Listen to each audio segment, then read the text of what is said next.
स्वास्थ्य निर्देशक विजय महापात्र प्रतिक्रिया से कहते बर्ड फ्लू को नहीं स्वास्थ्य विभाग सचेतन अच्छी जिलागुड़ी को एडवाइजरी जारी करा जायछि। बर्ड फ्लू रे संक्रमण हेले ज्वर ठंडा काश हेबो आमे जिलावारी फीवर सर्विलांस करूछु।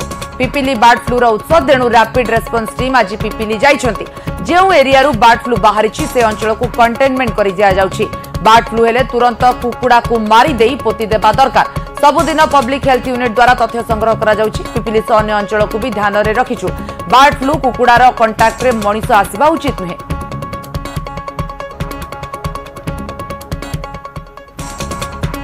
जो बर्ड फ्लू है प्रथम नुह आगु होता आम भी प्रिवेंटिव मेजर्स नहीं।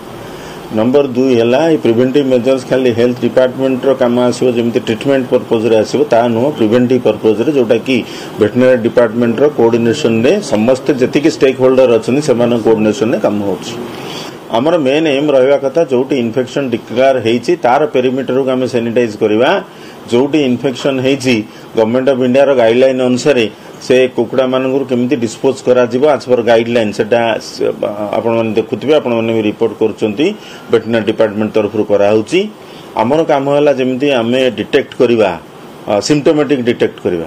सिम्पटोमेटिक माने हम भलकि जानचंते एटा वायरल रोग एटा ज्वर सोर थ्रोट रु आरंभ हुए पछरे निमोनिया को जाए। आईएलआई सारी भल भाव जानथिबे जो आईडीएसपी रे हमर गोटे सर्वेलेंस मेकानिज्म अछि आमे तादरे डिटेक्ट करूचे। आमे कम्युनिटी लेवल आशा पर्यंत एएनएम पर्यंत सेठी डिटेक्ट करूचे। डिस्ट्रिक्ट टीम मॉनिटर करूची। स्टेट टीम भी आज आपनकर जाईची ता संगे आमे अटैच करूची भी कम्युनिटी मेडिसिन डिपार्टमेंट जोटा जगन्नाथ मेडिकल कॉलेज रे अछि से माने मॉनिटर करूचंती। एटा हला कथा।